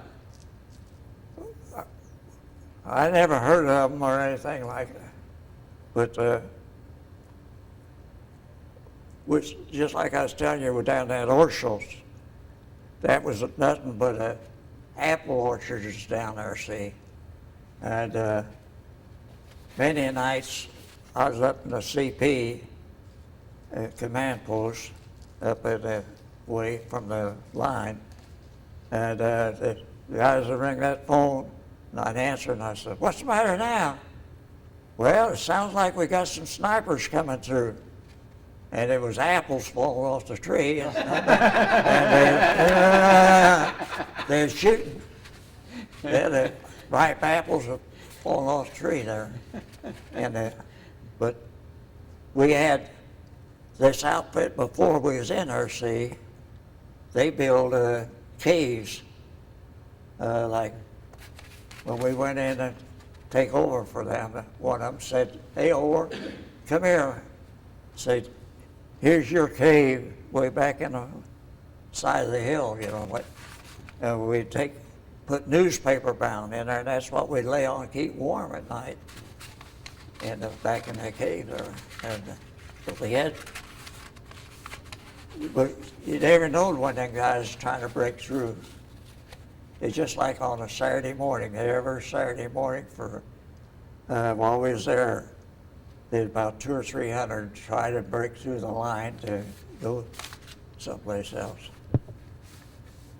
So, I don't know. As you got into Germany, what kind of resistance did you meet? As you got deeper and deeper into Germany, what kind of resistance did you meet? Well, you was on the Were there run all the civilians? time. You didn't know you could. If you go into town or something like that, then you or see things, you know. But most generally, you all move. We had those midnight riders, they call them, trucks, drove trucks. That's when we'd move it mostly at night. Colored boys driving them trucks, you know. And one night we was going up the road, and this truck, we was in, a bunch of us boys.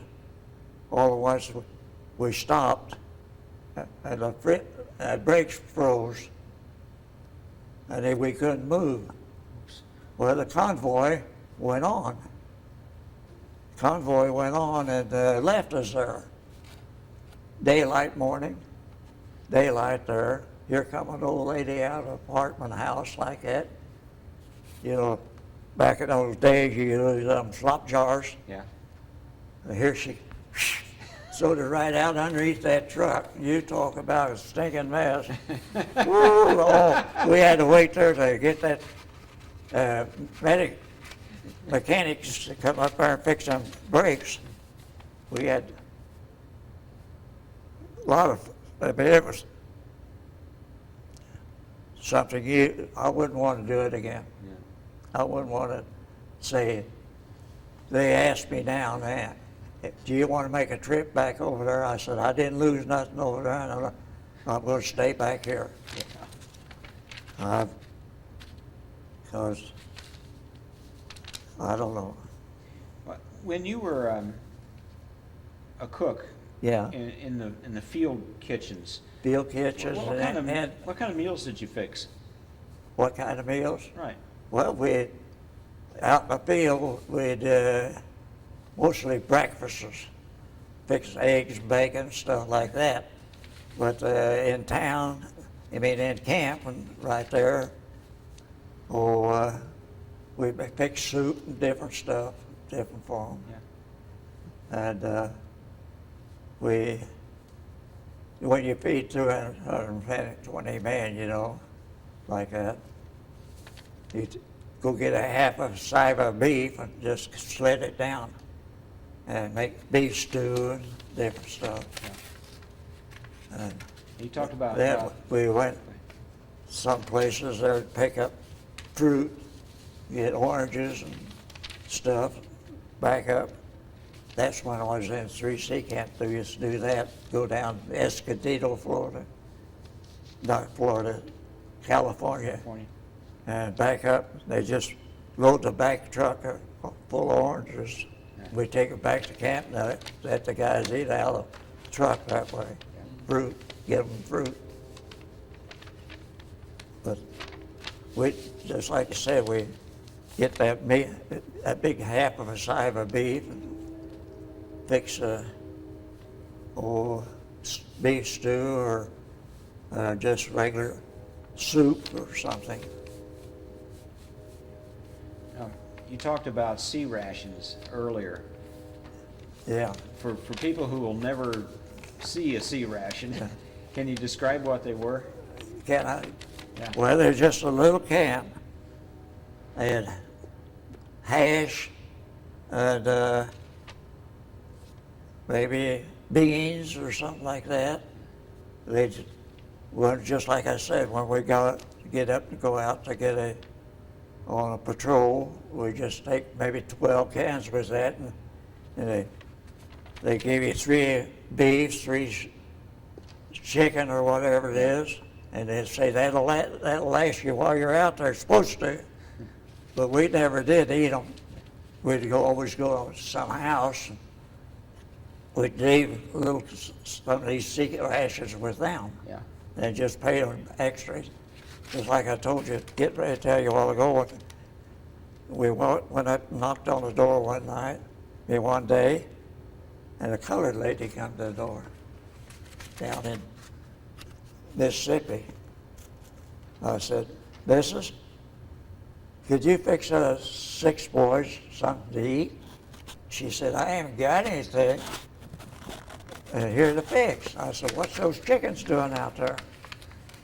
I said, "Go out and get one of them wring a neck and make the chicken and noodles, dumplings."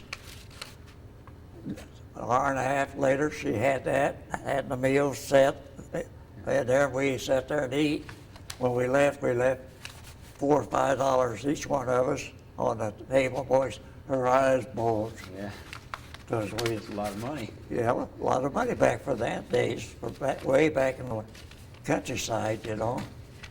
But that old lady got me with that 90-year-old, and she's out there cutting that wood that morning. I said, "Why didn't you tell you wanted to eat wood?" I'd got one of the boys out there and chopped that morning, and she had the table set in the kitchen, round table.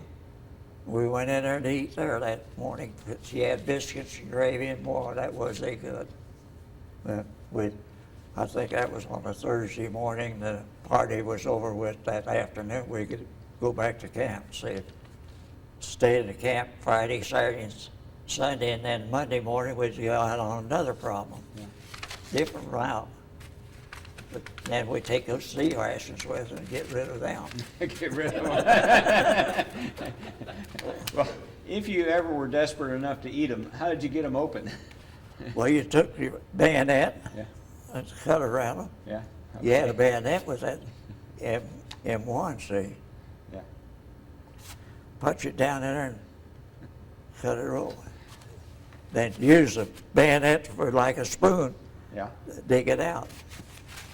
But you were never that desperate, huh? No, I never got desperate. I didn't like them very well. I'd seen them before. Yeah. You gentlemen have any other questions to ask? No. Pretty well covered it? I had a quick What you got? one. When you were doing the messenger things, was it mostly written messages, or did they tell you what to pass on, or how did you Well, get they- the message? They'd give me a message, and I'd go and say, "The captain said to do this, do that." Everything, see. So they were verbal messages? So Verbal. If you got captured or something like that? Yeah, they- I didn't have any like that. You didn't have anything No like verbal, they just verbal up to them, Okay. see? Yeah, sure. Because just like I said, when we got in that there hedgerow, I was the last one to hit the bed that Right. night. And because Captain said, "You go over here to this lieutenant, tell him so-and-so, and the other lieutenant, that way." And that's it. Did you have to do any fighting in the hedgerows, or was that pretty well cleaned up? Well, that was the hedgerow. They'd already been there, seeing they'd already gone out towards Paris. And this, where I said, the Lorient sector was south of that. Right. See, that was there at France, Le Havre, France. And, let's see, so I did, which is like I said there at Royan, those apples are full of trees at night. They think the enemy was walking through there, but it was those apples hitting them leaves, you know. So, well, we spent Thanksgiving in Lorette sector, and down here in Tennessee, I had those stoves, Thanksgiving dinner here in 43 in Tullahoma, Tennessee. Had to cook 15 turkeys on 4 stoves, right there, gas stoves, A lot of work. for the meal. At Phillips, I was a cook. Yeah. Yeah. Sort of on-the-job training. Huh? Yeah, on You job. are now a cook. Well, see, I cooked when I was in the 3C camp too. Okay. That was a Tell me about the, Civilian Conservation Club. See, I went from Southern Illinois to Fort Jefferson Barracks in St. Louis. okay. Anyway, we stayed there at Jefferson Barracks. We got them shots that day. And some young boy, he was younger. That's when I was 1933, 33. I had to go to, because we was on surplus food down in Illinois, see. And when you went into the CC camp, you got $30 a month, $1 a day. 25 of it go to your family at home to live on, and you got $5, see, while you was in the camp. Well, we we left St. Louis and went to Shelton, Washington, up by Spokane. We're back in the woods, Shelton, 10 miles from town. And what our job was building the fire trails. We had to go out and fight forest fires, practically every day. A fire starts someplace, and you even have to maybe take the cooks and go out and try to put the fire out. But we was out one day building this trail through the woods, and they brought our food out in the truck. It's sauerkraut and weenies that day. I remember that just plain as day.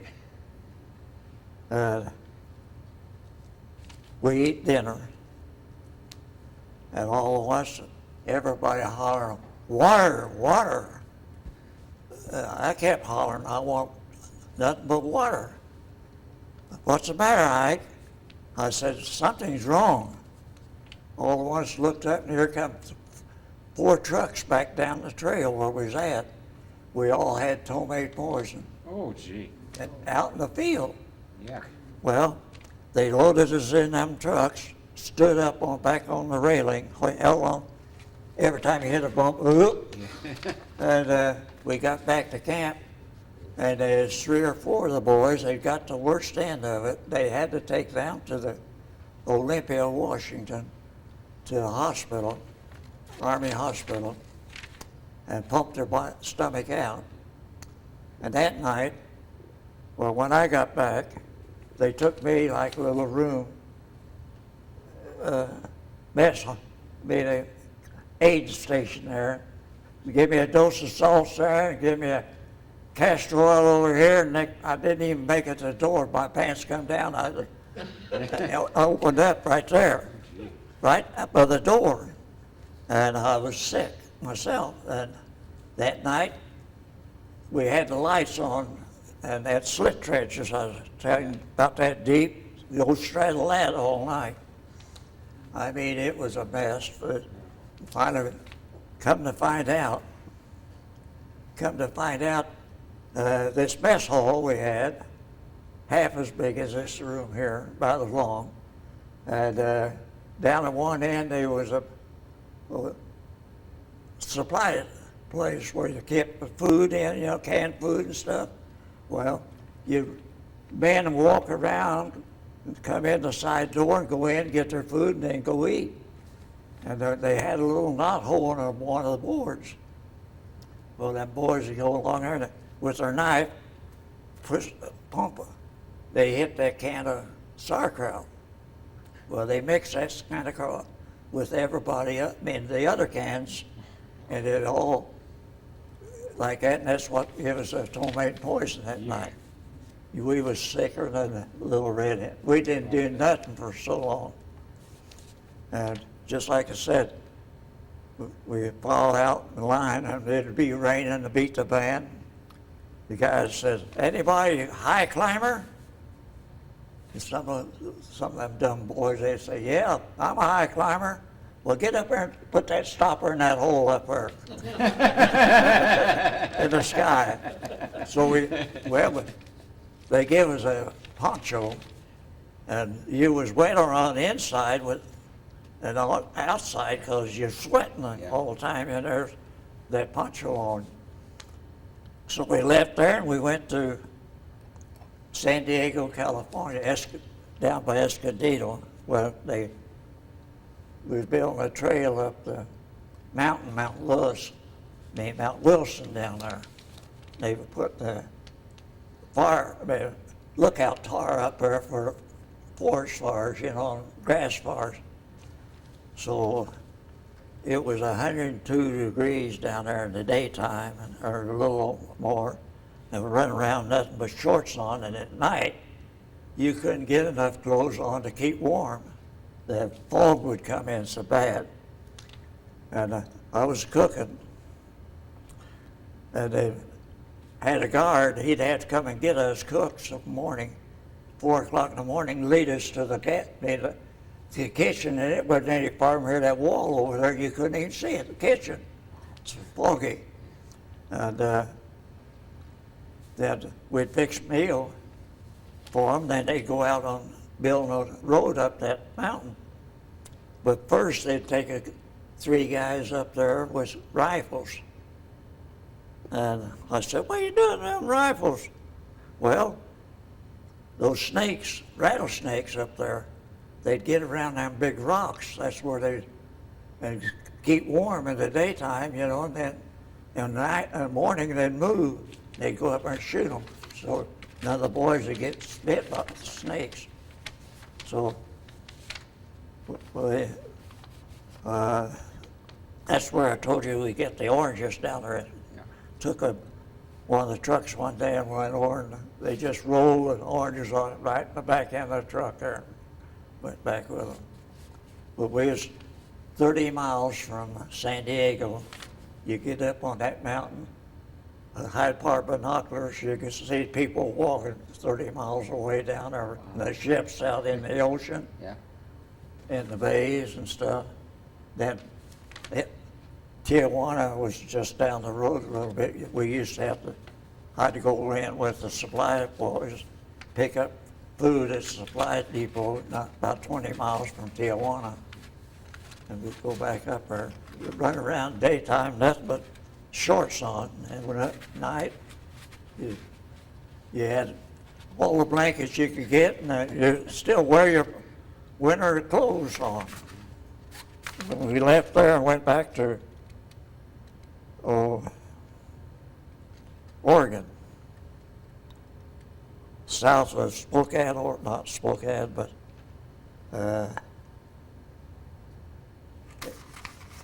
anyway, do you remember old Zane Grey? Yes. Remember them books he used to write? Yes. I used to see him every morning, him and his writers, they'd done the writing for him, in the river, wading in the river, hunting them salmon, big salmon fish.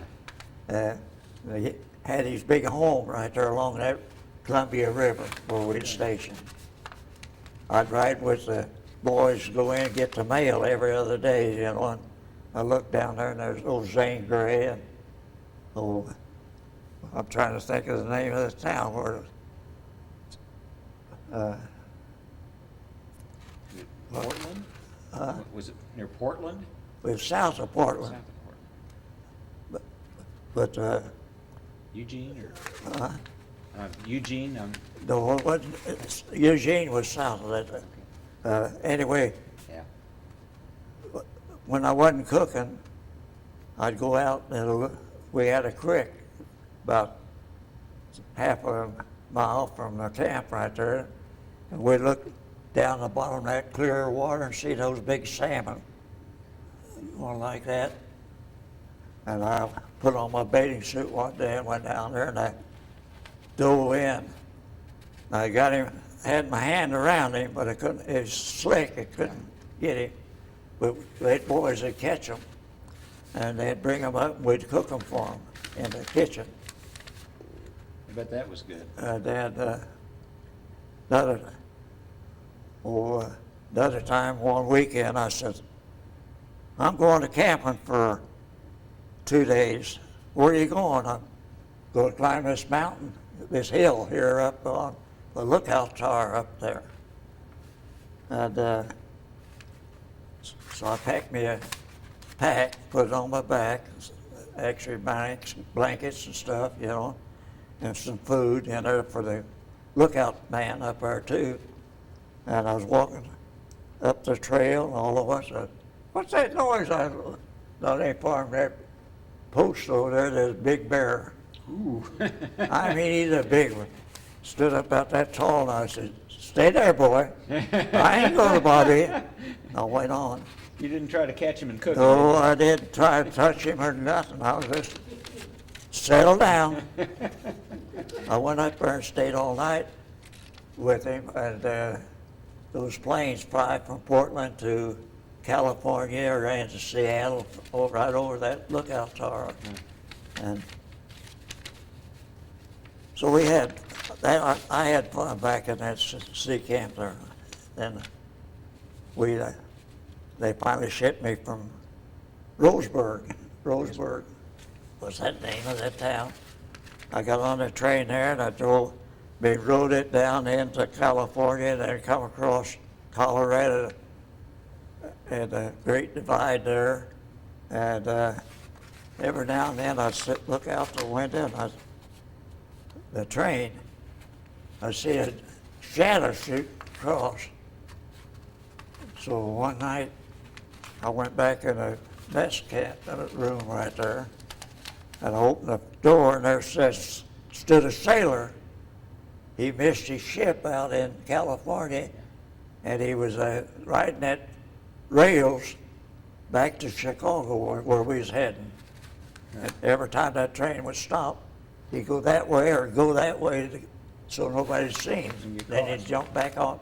He'd always get right behind where the coal bin was, that door in the baggage car. So I said, come on in, I'll feed you here a little bit one night. I wasn't supposed to do it, but I did. Yeah, But it was something, just like I said, with $25 went to the folks and $5 for that. But I didn't go in town and spend my money like some of the rest of the boys did. They'd come here, say, hey Ike, you got any money? You know I'm a Scotsman. They knowed I had money.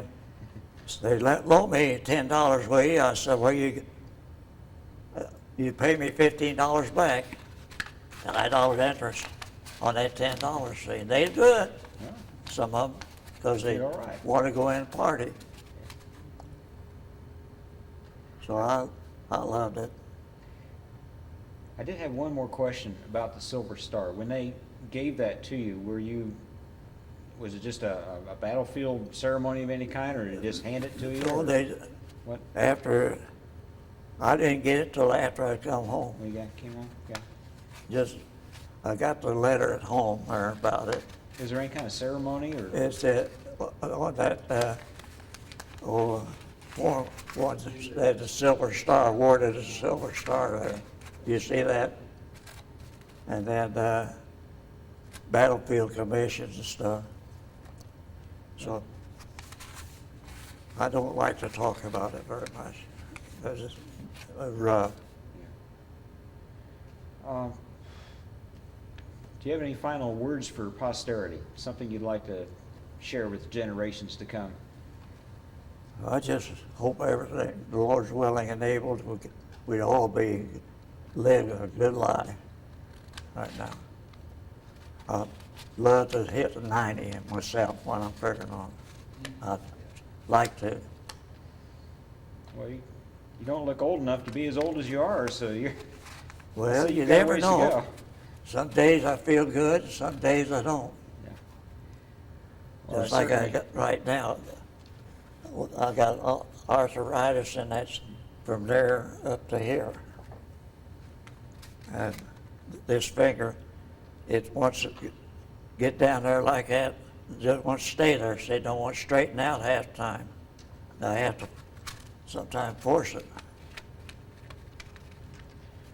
Well, you certainly have lived an adventurous life and Yeah. had a lot of experiences. Well, I don't want to try it again. No? Well, some of it was pretty good.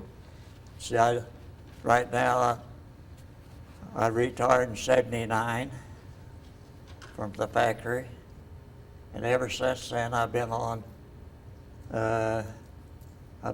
working for Widener Chevrolet.